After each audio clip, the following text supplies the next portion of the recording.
Hello guys, this is the second part of this video series. Before starting the video, I request you to subscribe to this channel and hit the bell icon. In this video, we will learn how we can send other input fields data with Dropzone to the backend. First thing, we need to add an input field and a button to our component. I copy this code from this website and paste in my component.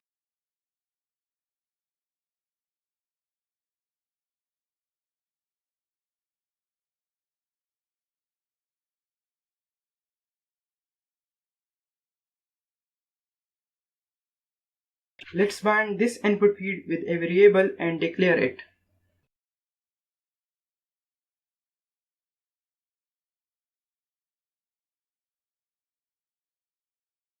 Okay, good. Our next task is to add a button to our component.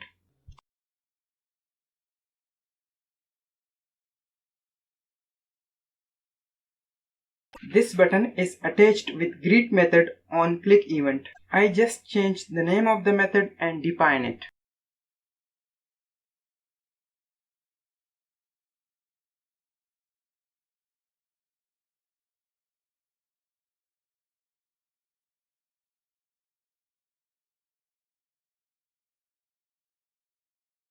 Okay, when we select an image, Dropzone automatically uploads it. Let's disable this feature.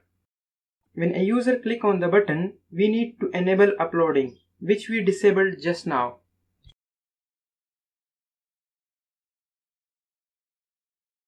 Okay, good.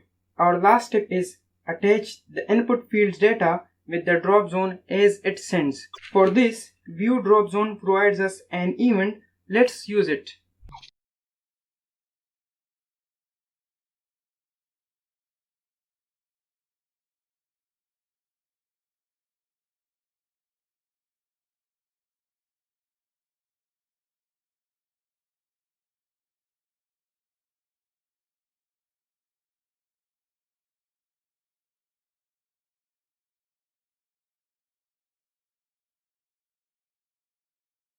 Now I change this method.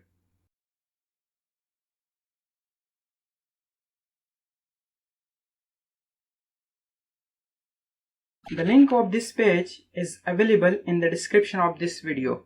Vue Dropzone also provides us some other useful events. You can see all them on this page. Now it's time to return the data from the backend to test our code.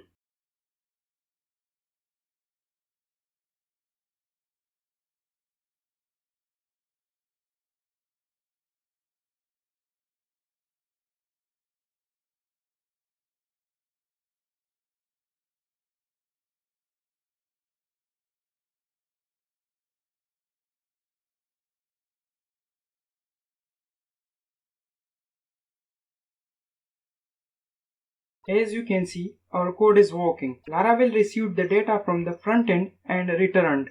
Thank you for watching this video, and soon I will be here with the third part of this video series.